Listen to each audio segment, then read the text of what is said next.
or Texas, you know, and I was overwhelmed as far as getting to meet everybody from headquarters, and you know, just like what Dave just said, the amount of talent, you know, from top to bottom just is incredible. You know, I mean, and what it did is it made you.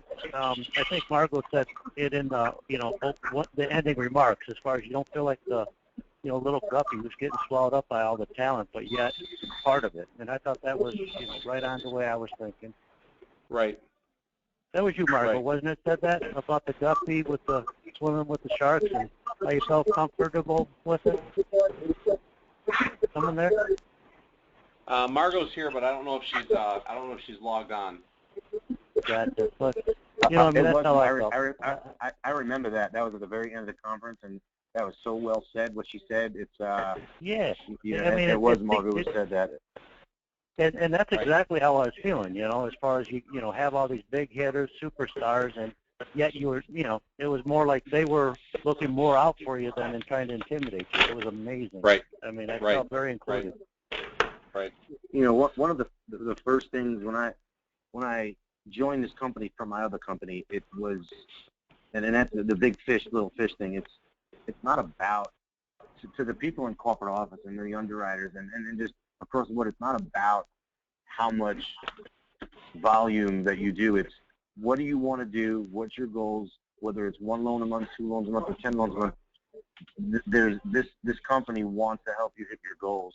It's not about if you don't hit 5 goals, you're meaningless. If you don't hit 7 goals, you know, if you don't hit 7 loans a month, then we have no place for you here. It's, hey, if you want to hit 2 loans a month, that's great. That's your goal. We're going to get you to there. So it's awesome that they have that concept of it's not about them. It's about what you want to hit. Because some people are okay with just closing 1 or 2 loans a month. That's fine. That's their goal. Absolutely. And you know what? That's exactly the reason why we're doing this class. And I feel like that's why guys like Richard Briano and Mark Zachary and Ryan Miller and Scott Thompson have been consistently on these calls over the last several months. I'm getting a lot of feedback from somebody on the call, and I don't know who it is. Hey, Dave, are you out in public? Yeah, I'm in a McDonald's. Yeah. Okay. Because we're getting a lot of feedback. I'm going to put you on speaker for a second and tell me if it stops. I mean, mute and tell me if it stops. Okay. Let's see. Yeah, it's gone, so it must be you. Yep. You have muted, me muted. I'll just listen then. All right, good deal. No worries. No worries. Hey, Margot, are you there? I think she's indicating she's muted, but I'm not sure. Yeah, I see that. She's connected to the audio. I don't know why. Must be something because it doesn't give me a choice to. She must be logged in on a different way. I don't know if you. Margot, I don't know if you called in through your computer or if you called in through the phone line. But I know that Ryan and Scott are on the phone, and Mark, I don't know if you're muted as well. It says computer, yeah. Computer, yeah. There you go, Mark. Okay. All right, yeah, I don't know. When I'm done talking, I'll mute it. Okay. Okay. I think you have to unmute your computer. So anyway, all right. Well, I think it goes back to what I have up on the screen for all of you that have it on. I have a computer up and running.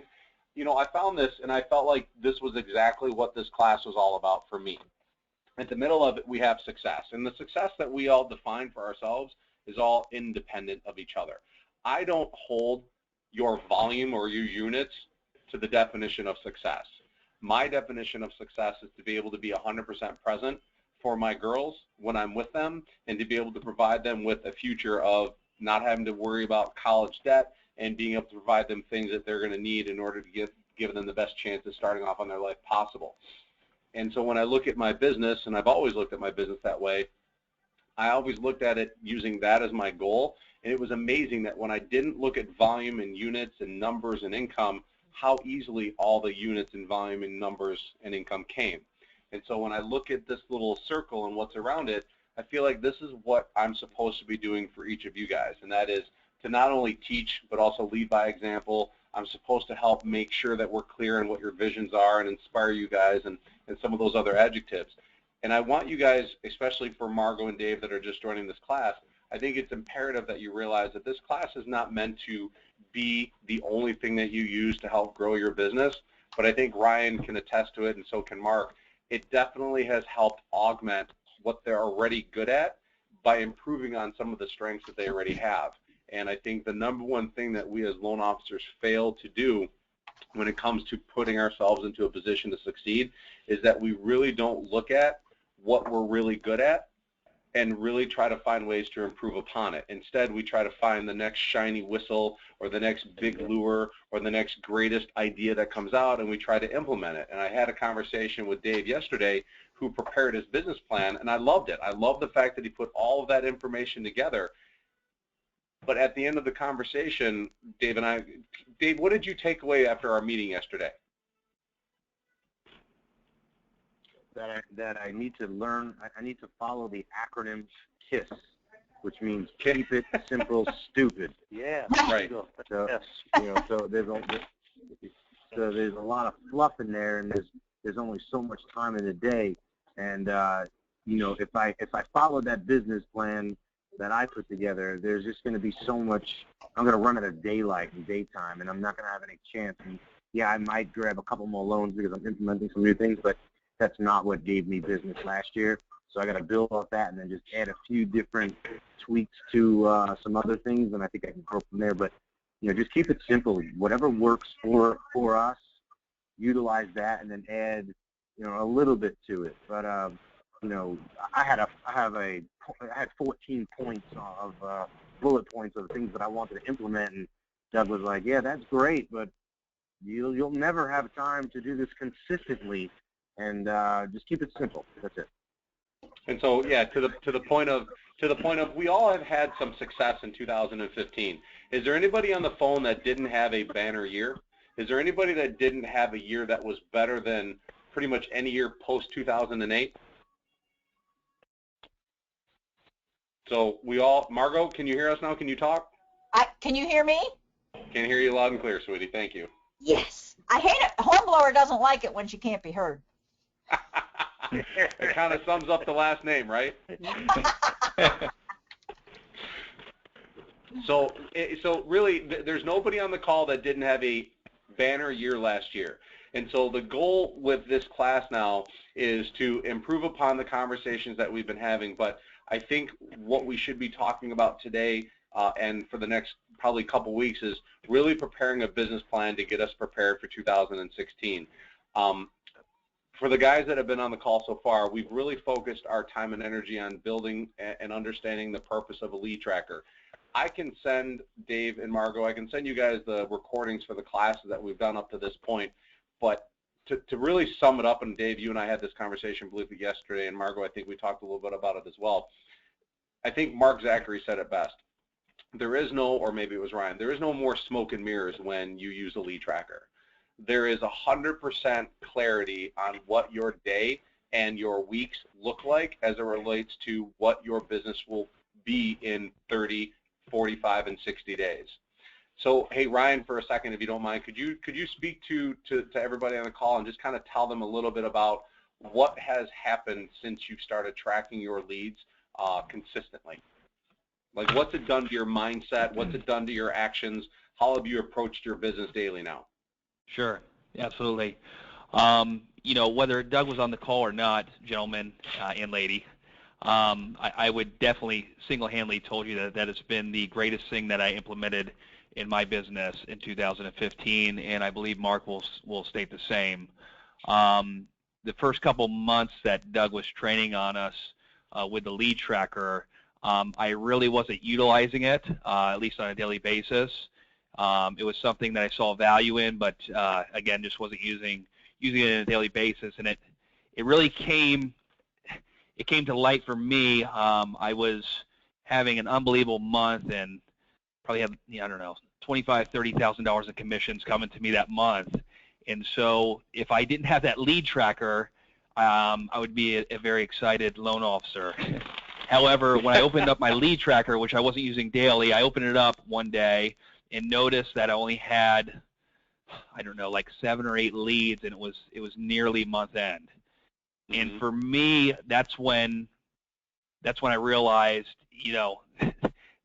that the closings that I had for that month, and I've been doing this a long time during the rise and fall of the mortgage industry, but I realized at that time that it wasn't my current pipeline. That didn't determine the how successful that current month was. That was for the month prior or even 2 months to that. So if I didn't have that lead tracker, I was thinking that I was having a fantastic month, when all actuality, I was having a very poor month with only 8 leads generated for the entire month, or close to it. So that's really when it came to light for me, is realizing that I really need to have the lead tracker open even before my current pipeline, which is what I was generally opening up every day and looking at and working on. So the lead tracker became much more important to me than even the pipeline. The pipeline, my clients have already signed documents, already had rate locks. They were going to close, and most of them, if not all, would close on time. For me, the more important task is filling that lead tracker out now, though. Has it been more, have you found that your business has begun to stabilize itself a little bit, and not so much ebb and flows? I mean, you have your peaks and your valleys, but have you noticed that the distance between your peaks and valleys have really kind of maybe condensed a little bit, and you're not riding that emotional roller coaster as much? Absolutely. The past 2 quarters, I don't know that I've had really a bad month. I mean, I've had maybe a slower month here and there, but it's been pretty consistent. And for me, it was not only tracking my leads, but tracking the source of leads. I think that's is equally as important, which we've really hammered down on as well. Right, right. Hey, Mark, what about you, buddy? I had to unmute you there.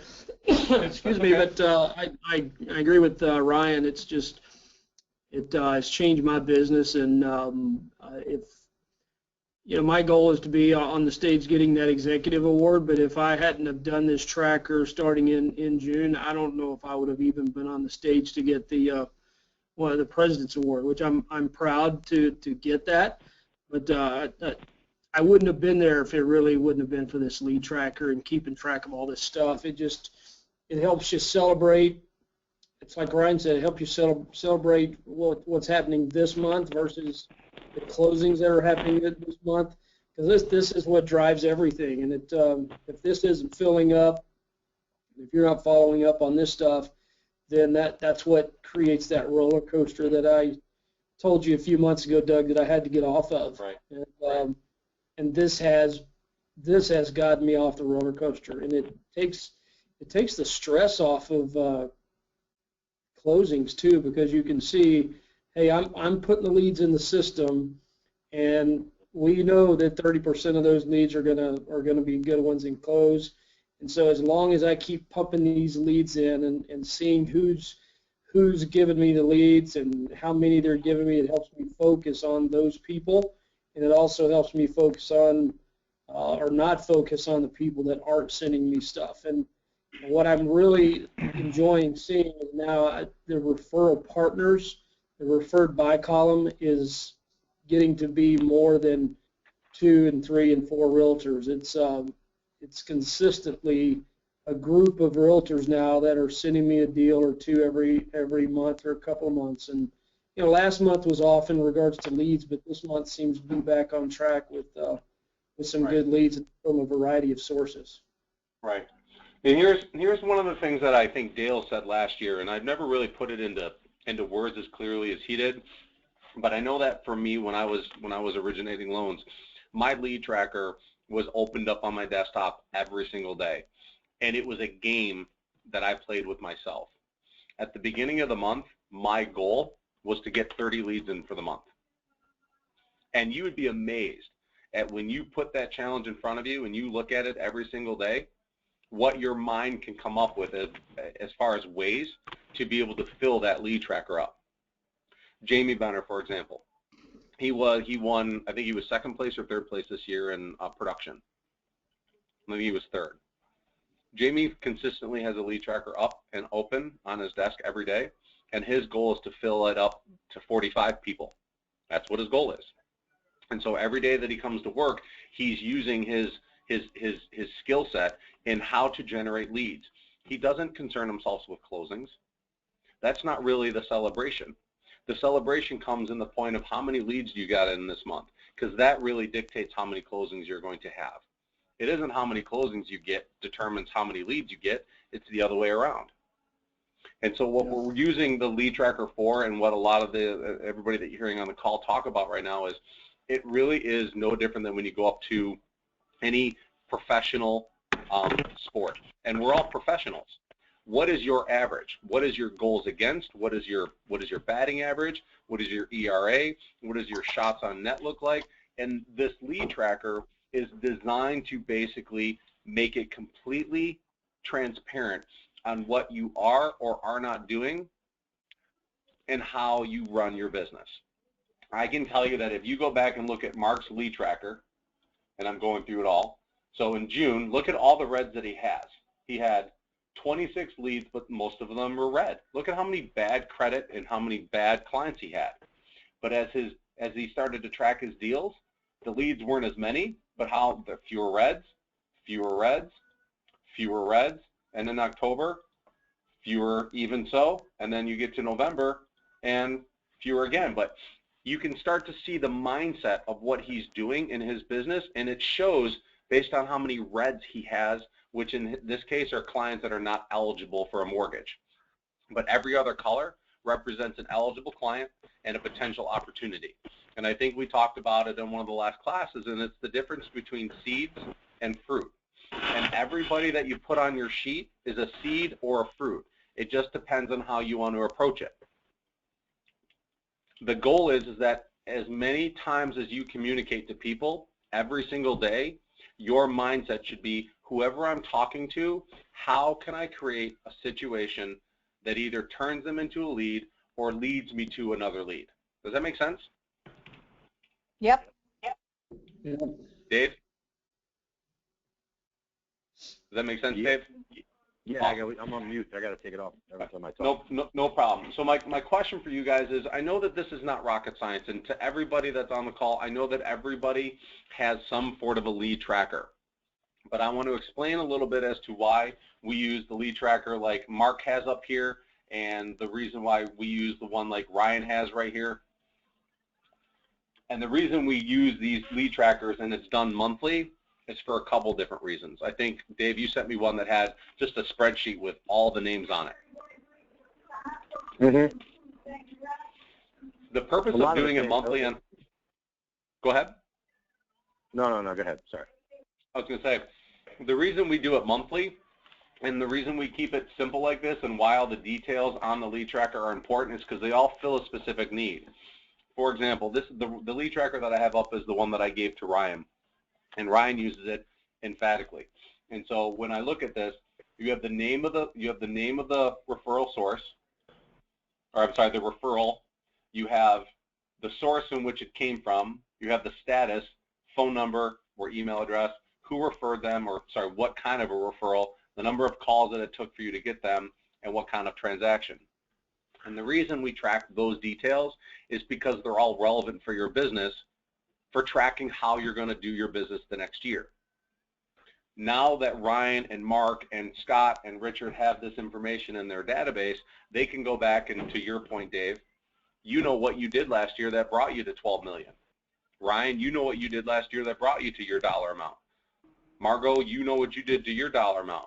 And what we're trying to do is expand on what you already are good at and add 20% more to it or 30% more to it, but not recreating the wheel. We're not going to add 14 new processes and systems to the to your origination business. We just want to add 1 or 2 more systems that help you get a little bit more efficient and a little bit more targeted, and it should help increase your business without changing your life. And to Dave's point earlier, the business plan that he wrote was fantastic, but there was no way that he was ever going to accomplish everything he had on there, and in a lot of ways, it was taking him away from what he was already doing. The lead tracker that we show here, and why I want Margot and Dave to use this, is because when you start filling it out, it allows you to start tracking where your business comes from and figuring out what you're good at and what you're not good at. Hey, Mark, has there been an epiphany with the way you've done business over the last several months that the lead tracker has basically opened your eyes to? Yeah, it has opened my eyes to people that I was chasing that literally didn't have the ability to give me the leads that I needed to get from them. And so Okay. they went on a totally different communication plan than what I had them on. Got it. So this list right here of your top 50 prospects and drips only, right? Yep. So Yeah, these are so all drips only. Drip only. I may contact once a quarter. At least they get a note from me from time to time. And Right. but some of those people I was calling every week, and this let me know you're calling the wrong people. right. Right. Oh, Right. nice. I like that. So if you notice on this column, if you look at here, see, he's got Michelle, he's got Colleen, and he's got Linda. 33% for each of them. What does that mean, Mark, exactly? Does that mean that they've sent you all of your business for this month between 3 agents? No, that is just those guys that are actually listed as top 50 agents, which have actually referred me. So if they've referred me, I move them over to that column, or I leave them in prospects until the new month. But you'll see there's some in prospects, like Cassandra Presley in the next column over. She has sent me 3 deals, and so next month she'll move over to the top 50 because she's become a pretty good referral partner. But the reason she ended up on that list is because I met her at a training event that I did. And so anybody I meet, I put them on one list or another, whether it's a drip campaign or a prospect, and I will determine which list they go on based on the vetting that I go through in determining how good they are in regards to production. So the lead tracker has really opened your eyes up to where your time is best suited and who are your advocates of your business and who's a waste of your time. Right. Nice. Okay. Ryan, is that a fair statement for you as well? Absolutely, 100%. Good, good.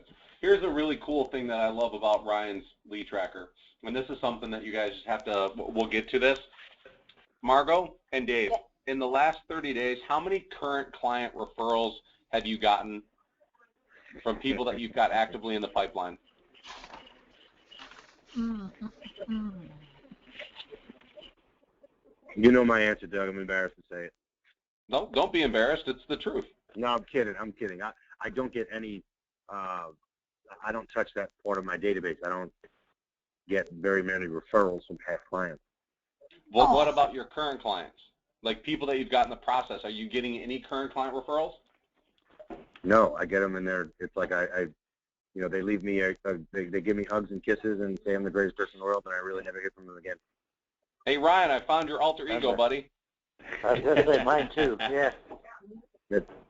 Margot, what about you, sweetie? Yeah, I got one just probably 15 minutes before this class started. That's why I was getting in there late. That a client that I'm closing next week, she's referred a friend of hers that she works with that wants to buy a house out here by me, and so we're starting that process. And I've always marketed and worked, tried to work customers.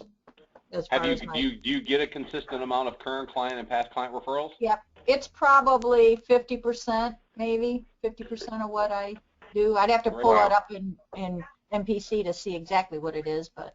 Okay. Well, here's why I like Ryan Miller's.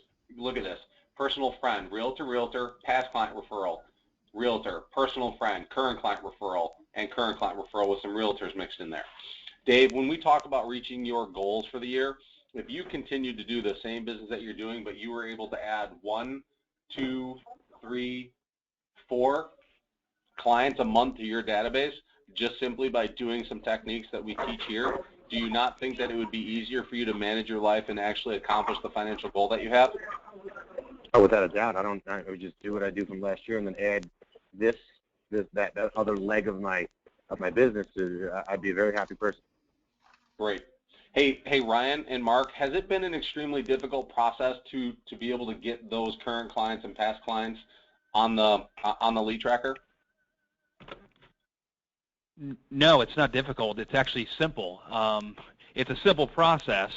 In easy and simple, I think you have to know the difference. I love it. Yeah. But it is a simple process. And when you say, in what part of it wasn't easy? Well, you know, I had someone share with me a while ago. They use this analogy between easy and simple. You know, it's very simple to go dig a ditch, you know, 20 feet long by 4 feet wide. That's a very simple process. Anyone can really do it, you know, but it's not easy because, you know, go try to do that. You know, you break your back doing so. So for me, you know, in hearing, you know, the way Doug, you know, really relied 100% on his business with the current client referrals and past client referrals, it's very simple, you know, in the fact that how you would acquire these. However, it's not easy because I think there's a lot of different things that at least my mind prevented me from doing so, whether that be fear, whether it be complacency, what have you. There was a number of different reasons why I didn't implement this in my business for so many years. But once I started doing it and I overcame a lot of those fears and complacency, it's a very, very simple process. I've gotten more emails and text messages from Ryan Miller in probably the last 3 months about clients that have reached out to him, and I can just feel your validation coming through and how excited you get when somebody sends you an email or a text about, instead of getting a gift basket now, which more than likely would have happened, or hugs and kisses if it was Dave, you're getting them to endorse you to their friends and their family and their colleagues, which I know, Margot, you can attest to this. There's not a better feeling in the world knowing that somebody cares enough about who you are to send somebody who they care about to make sure that they're taken care of. Yep, and in fact, I used your script as much as I could remember of it right before the class on that one referral, where instead of focusing on here's what I'm going to do and here's how I'm going to take care of you, it was focusing on the person who referred, how much I respect them. I just loved it. Right. It felt natural. Right. So I think, Mark, you may have seen this little presentation before, but it really just summarizes for me what I'm eventually going to get Margot and Dave to start working on, because I know that Scott, you haven't seen this presentation, but I know Mark and Ryan have seen it. So when it was not something that I could do conversationally, I actually used a PowerPoint presentation to really help me, not only just to remember what I wanted to say, but to create visual aids for my client. And so what I did was, when I first started this, I opened this up and I basically told people, and Mark, you do this now, I gave my clients the permission to reject me. In the very beginning of my conversations, I always told them that as much as you're interviewing me to determine if I'm the right fit for your mortgage needs, I'm interviewing you to determine if you're the right fit for my business needs, meaning I have to ensure that we're a good fit. And the reason I have to ensure that we're a good fit is because my business is 100% referred to me. I only work with people who know me, like me, and trust me because somebody who's done business with me felt compelled to want to refer me. And so when we go through this process after we're done today, I care about really only two things. One, that you know that you have the permission to say no to me. And two, that regardless if you say no or yes to me, that you go back to the person that referred you and you tell them thank you. Because I want them to know that I put their needs at the forefront of every conversation that I have to ensure that your needs are being taken care of, because I care about the relationship that you have with the referral source. And then I get into the whole triangle of trust type of business. But this process, Mark Zachary can talk a lot about.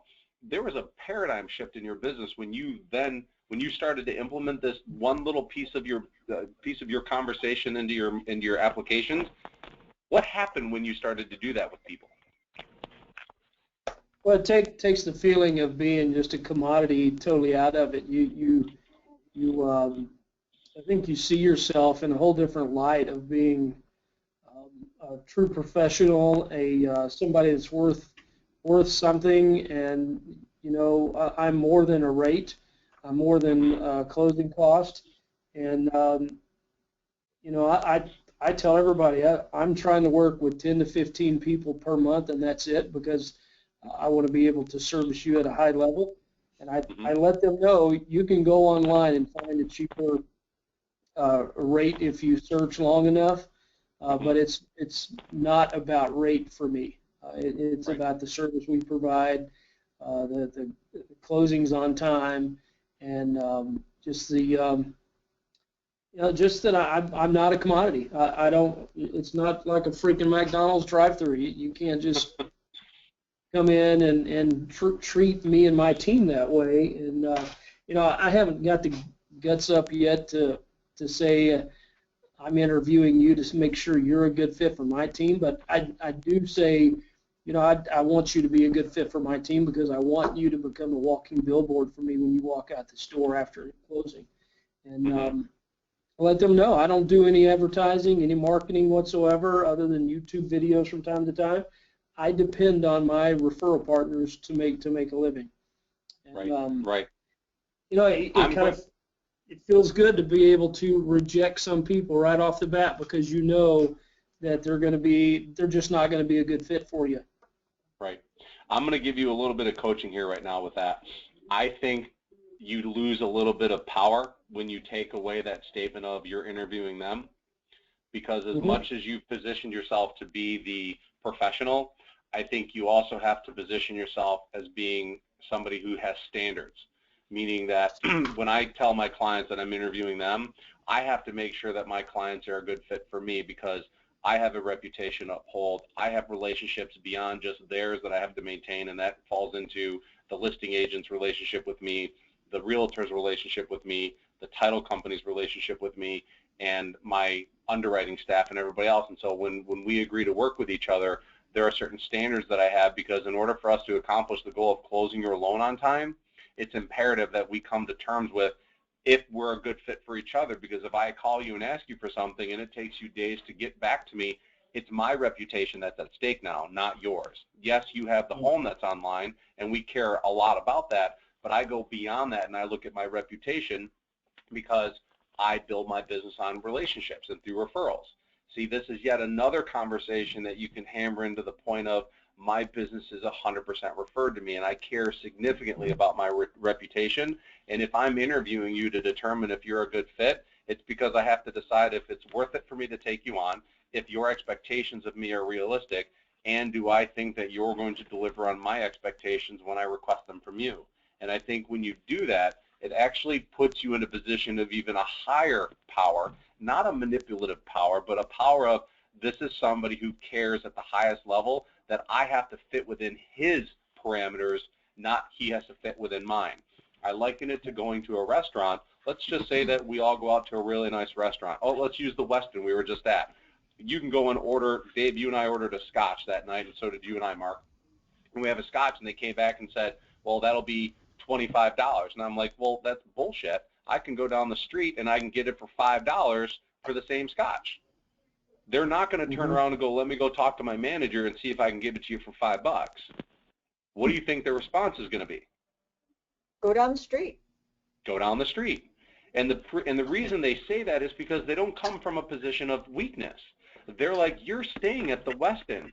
You've come here because you know the quality of work that we do and the ambiance and the service and everything we give you. I'm not a waiter at McDonald's. I'm not a waiter at a local fast food joint. I'm a waiter here at the Westin, and I'm here because of a variety of reasons that allow me to be here. We have to begin to realize that we have to be that waiter at the Westin. We have to begin to realize that our clients ask us questions sometimes and beat us up sometimes, mostly because they don't know any other questions to ask, but more importantly, we allow them to view us that way. We started out our coaching call months ago with this very simple philosophy. Your clients can't know who you are to them until you're 100% clear on who you are to them. Do you ever hear me in any words that I choose or how I say it? Is there any indication that I'm confused about what value I bring to my clients? When I get on the phone with you guys, is there any hesitation in my voice or any kind of varying of tone that makes you believe that I'm not 100% positive that what comes out of my mouth is exactly what needs to happen to help you guys with your business? No, but I just need to record your conversation that you just had. I was thinking the same thing. and then just press a button when somebody's sitting in front of me. Hey, listen to this. Listen to what Doug says.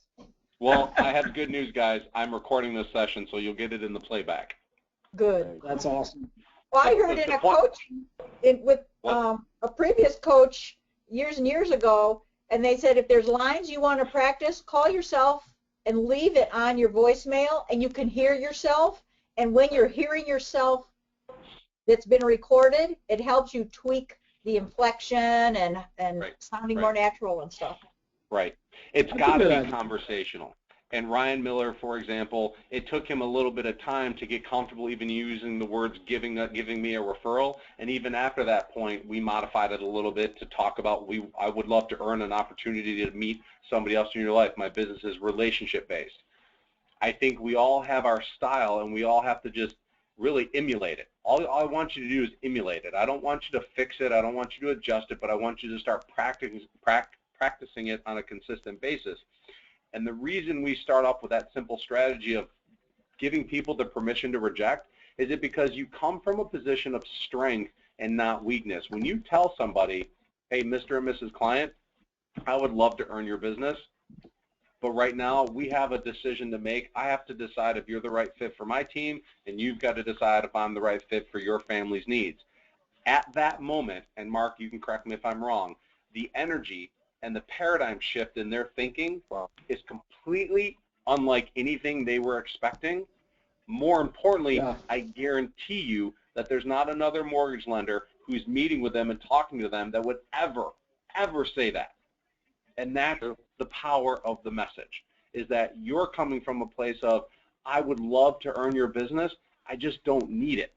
And I don't need it because I built my business on relationships who care enough about me that understand that my value is much greater than words or numbers on a piece of paper. And Dave, I know you struggle with that sometimes, but it really does start with conditioning your clients to realize that you're not just like everybody else.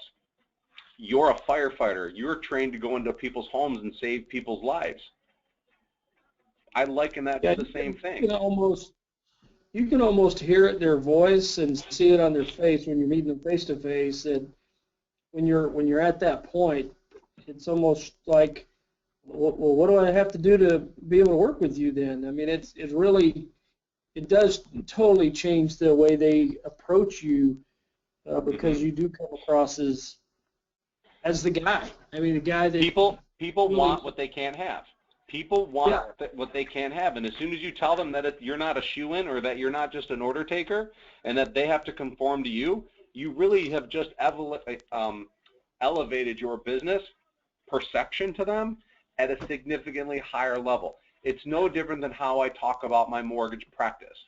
I don't tell everybody I'm a loan officer. I tell people I own a mortgage practice, and that's because my mindset is that I treat it no different than a doctor, than an attorney, or a CPA. I have a mortgage practice because I ran it and act like and talked like it was a mortgage practice. I'm not just an LO. Dave, Margot, Mark, Ryan, Scott, none of you guys are loan officers. All of you are running what's called a mortgage practice. It's all slightly different, but the perception to the consumer has to be such that you have elevated your own belief in your business so that they feel it and see it. But if you think you're just a loan officer, they think you're just a loan officer. That's good. I like that. Okay? So when you talk about the process, it's like taking a trip. This is no different than, again, managing and setting expectations.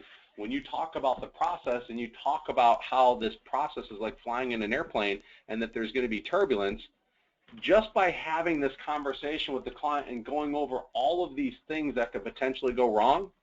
Oh, God.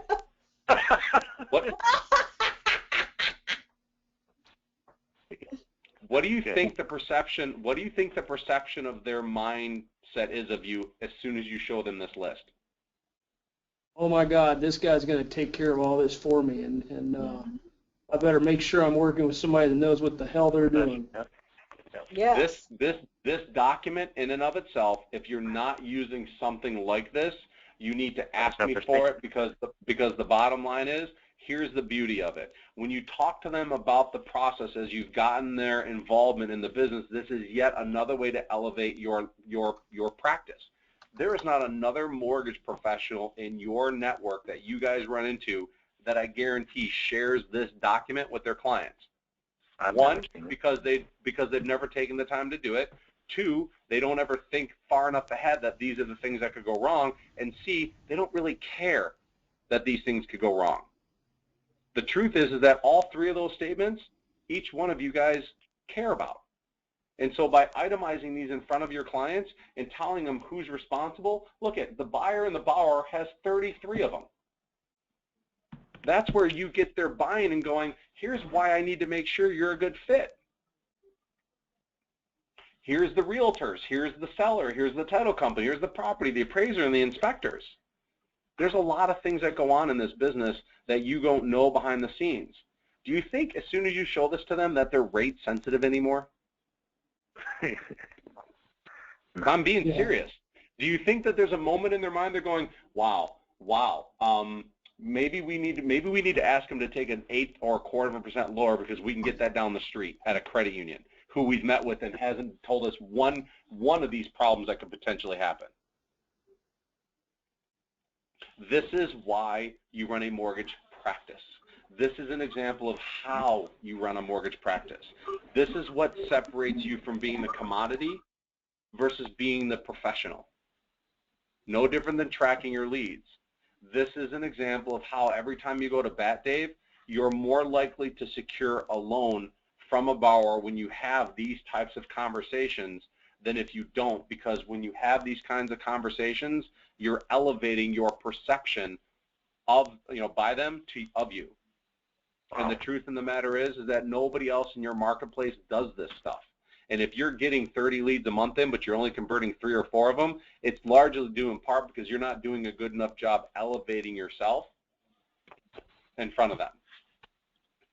Hey, can you give us this in a format where we could change your names into our practices?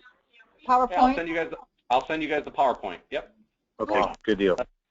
Yeah, and You you like asset practice, right? Yep, I did. I heard that. I love it. Say that again.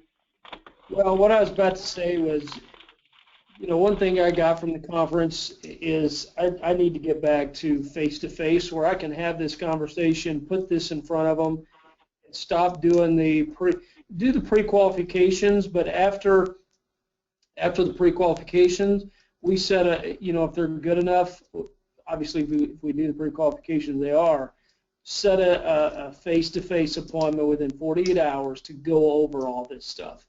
Yep. And say, hey, this is what I need you to bring.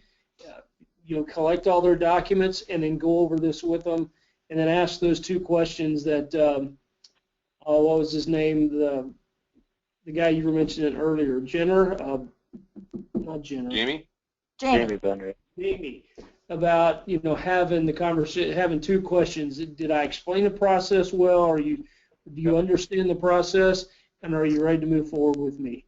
Right. But you can't do that over the internet. You can't do that through email. So I'm really going to focus this year on my pre-approvals, pre-qualifications. We meet face-to-face within 48 hours. Right. Yep. I think you can accomplish it doing this online. I think if you Skyped or did something of the sort, or do these go-to meetings, but I will tell you that the impact that you have with people face-to-face, belly-to-belly, is significantly greater. And I get geographically it might not work all the time, but I also realized that in my area, there was enough business here that I didn't have to do business with people that were 50, 60 miles away. I didn't want to do business with them because they were never going to be a good referral source for my business. They would have been a deal, they would have been an application, and I did them, but I didn't put them into the category of I would ever want to generate business from them because I didn't want that kind of business. But I think with any type of PowerPoint presentation, you definitely can send it to them and go over the phone with them, but I don't think it's nearly as impactful if you could do it face-to-face. So the cool part about this is that when I gave the clients a copy of this, whenever we had a problem, I asked them to pull the document up and say, hey, can you do me a favor? Can you look at number 63?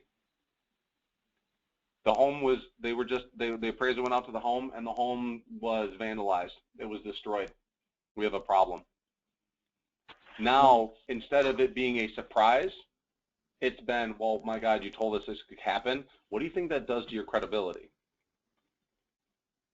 Doesn't it make you look more professional? Doesn't it make you look like the person that they feel is taking care of their best interests? Doesn't it make it easier to say, hey, please don't keep me a secret, when they rave about the fact that you told them that this could happen?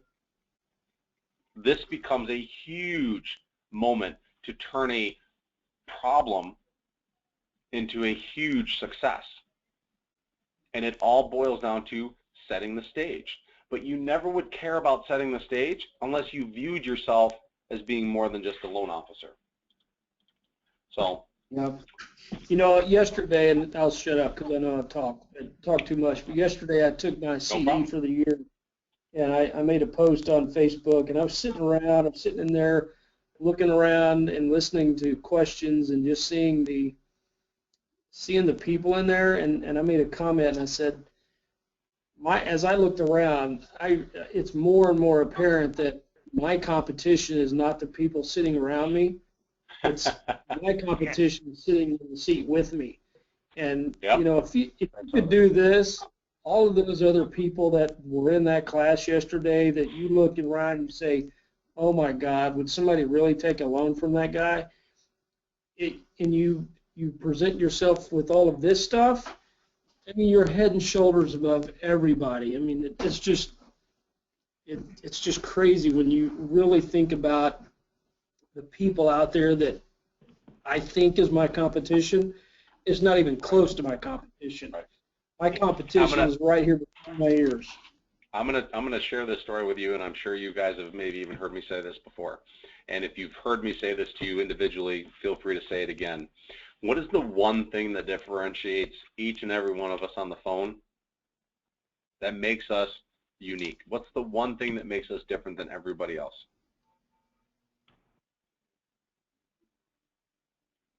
Anybody have any ideas? Is that a trick question? I mean, it's just me. It's what I know and my personality. It's just who I am. It's just being honest and doing a good job and working hard, and that's what makes us good at what we do. Right. I agree with both of those statements. Anybody else? Let me ask you this question. If I was to open up a mortgage business in your town and you and I were to compete against a client, who do you think would get the client? You? You would, yeah. Right now you would, but you're teaching, so. Why do you think I would get the client? Because you're smooth. Well, very confident in confident. You're very confident. Okay. Here's the difference between me and everybody else. And this is what goes in my head. This is how I believe it, and to my heart. I believe the one thing that makes me different than everybody else is what comes out of my mouth. I believe that what comes out of my mouth comes from the heart, then goes into my brain, which learns how to articulate what I feel, and I'm able to express it in a way that makes clients understand how important they are and how much I value them and how much they need to value me. That's the only difference. Rates, fees, costs, all that stuff doesn't matter. At the end of the day, the only thing that differentiates me from you is how and what I say. That's it. That's why I use visuals. That's why I use the triangle of trust. That's why I use analogies. It's because they're all things that people can tangibly feel, touch, and see, and hear. And they're relatable. The only piece of what I'm trying to get across to you today is really that. Mark, you're 100% right. Every loan officer that you're sitting with in that Con Ed class, they're not your competition. They're not your competition because not a single one of them believes their value. You know as clear as anybody what you are to your clients. Ryan, the same thing. That's why you guys are starting to get your current client referrals, and that's why you're starting to get your past client referrals, and that's why you're starting to see your business stabilize and start to move forward. is because you view yourself differently than you did 6 months ago. Is that a fair statement?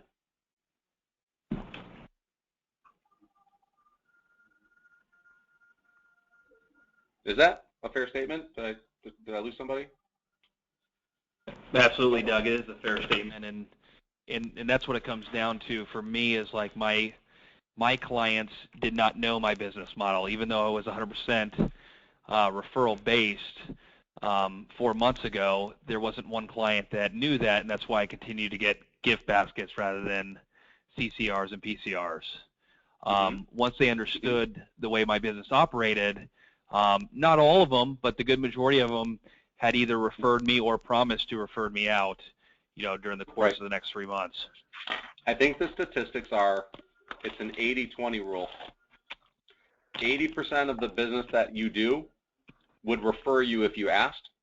20% of the business won't refer you even if you ask, just because that's not who they are. Right. So every time you have a client walk through your door, every time you have a lead call you, my advice to you is to not start off with what they're after. That's not the reason that you're talking to them. Your responsibility is to plant a seed. Your opportunity with somebody that calls and talks to you about a mortgage, it's your opportunity to develop another billboard for your business. I don't care if they're going to be a lead, if they're going to be an application or a closing. Every person that you talk to, you have the choice of either making a seed or a fruit. And my opinion is that every time I got a lead in, I had to make the determination if I wanted them in my business model or not. And if I didn't want them, I'd shut them down. If I believe that they were connected, or I believe that they would be a great referral source, or they came from a great referral source, I treated them as such, because that's how I perpetuated what I call my orchard. Every time I planted a tree with a seed, that tree eventually grew fruit, and out of every piece of fruit, I got 5 or 6 seeds. If we looked at our businesses, every time we got an apple put on our desk and we could cut it up, we could choose to either throw away the seeds or hold on to them and plant them. That's a decision that we get to make. And the lead tracker is really designed to show you the power of what happens with every client that comes in the door. If you build that momentum of getting 30 leads in a month, and you're treating every one of them or most of them as if they're a potential lead for a future lead, it won't be long before you're not having to cold call and knock on doors with realtors anymore. You're going to be able to have control over your database and clients, and you're the one that's going to be calling the shots to the agents that you're going to be referring their clients to. Hey, Does that make sense? Question. Yep. Yeah. Hey, over the next couple of weeks, I'm sure the months, this was great, for, I guess, for me and even whoever is new on this call. The groundwork has been set for the lead tracker and how we're supposed to do it. Are you going to dive into, because I've got a whole database of files that I closed over the last 2 years that I need to get back into. So are we gonna tackle into that as well? If you would like to, Dave, we can make that the focal point of next week's class, because I don't think we've really gone into mining our database with anybody here. I know Ryan didn't have much of a database. I know Mark, I'm not sure if you did. Margot, I know you have a big database, right? Yes, I do. Okay, so yeah, we can spend next week's class spending a whole hour on strategies to get back into our database and how we can cultivate relationships and come back to them with a little bit of humility and basically tell them what you failed to tell them when you close them. Yeah, I agree, because like you said, for every 100 closings that you have, or 100 clients, you should get 1 a month. So I don't think there's anybody on this call that doesn't have at least 50 closings or 100 closings in the last couple of years. That's 1 a month extra from all of us. I know I'm probably the newest loan officer, when it comes to longevity on this call, and if I can grab 1 or 2 more loans a month, that's the difference of hitting my goals. Bingo. Exactly right. And the reality is that what we're doing is not going to be difficult. You don't have to create a whole new strategy. It's just, you're just going to add another piece of the puzzle, and you're only going to work with people that know you, like you, and trust you already. I'm not going to put you into a situation that I wouldn't do. I'm not comfortable doing Thor's Hammer. I've never been that kind of an LO, but yet I've seen tremendous success in it, because I've built my business under a different way. and we just have to decide if what you want to accomplish is doable in doing it with the coaching that we're offering, or if we have to add 3 or 4 more strategies. And that's where we have to spend our time over the next couple of weeks, is figuring out what is the best way to help you each accomplish your unit and volume goals, while making it so that you're not adjusting your entire life for it, because then it won't happen. Fantastic. I got one last question, then I got a 2 o'clock call that I got to take. Yeah, no worries. We're going to be done after this question anyway. That Excel sheet looks like it's Excel on steroids, and I don't. Although when you give that to us, that lead tracker, all the formulas in there, I just got to plug in names, and I mean that looks like it's pretty in depth. Or do I got to build? Are you talking about the one that Mark Zachary uses? This one here that has all the different columns? Yes, that's the one I like. Mr. Zachary, is it okay if I share this lead tracker with everybody? Absolutely. Just don't call my realtors that are on there. I will wipe out all the realtors' names, but I think all the formulas are in there. But here's the commitment that if I send this to you, I expect you guys every Wednesday to have this lead tracker filled out 100% with every piece of the information on there, because without it, you're not committing to the process. And if you only put the last name or no phone number or no email address, or you don't put what kind of transaction it is or the referral source, you're not really completing the process. Yeah. Let me ask you a question. Hey, Ryan, you use the lead tracker. Are you doing the same thing, or you have your own variety? This is the one that No, uses. I'm actually, Scott, I'm actually a college dropout, so I failed Excel in school, so I use the more simple one. Yeah, I've got one, but it's basic. It's just like, I keep it, but that other one's super in depth. I'm like, whoa. So maybe it's a better lead track. Mine's a lead. That one's a lead tracker. Here, let's do it this way. Let me make a suggestion. Why don't we use the one that I have on the screen, which is the one that I use, because again, I'm not that smart by any stretch of the imagination. And so the one that I have on here really only has 6 columns, and it has some symbols on the bottom that help us determine what kind of lead and what kind of application, what kind of transaction it is. I think if we use this, it'll keep it really simple. And then if after a couple months you want to graduate and go into Mark Zachary's lead tracker, because that's a lot of work. I think Mark works on that almost daily. Is that fair? Yeah, it's, once you get it set up, the formulas are there. So now all you would have to do is put in your realtor name. So as you get a referral, you put the realtor name in the column that you want it in, and it'll calculate it all for you. So the hard part was setting up all the formulas, but they're there. Right. Okay. What I'll do is I'll send out both lead trackers. Next week we're going to start the meeting by going through everybody's lead tracker and talking about what your goals are. How many leads do you want to accomplish every month? Okay? Yep. Fantastic. Thanks, guys. Sounds good. All right, guys. Have a good week. I'll send you the lead trackers out to everybody. Have a great week, and we'll talk to you guys next week. Thanks. All right, All right, thanks, have a good everybody. one, guys. Bye. See you guys. Everybody. Bye-bye.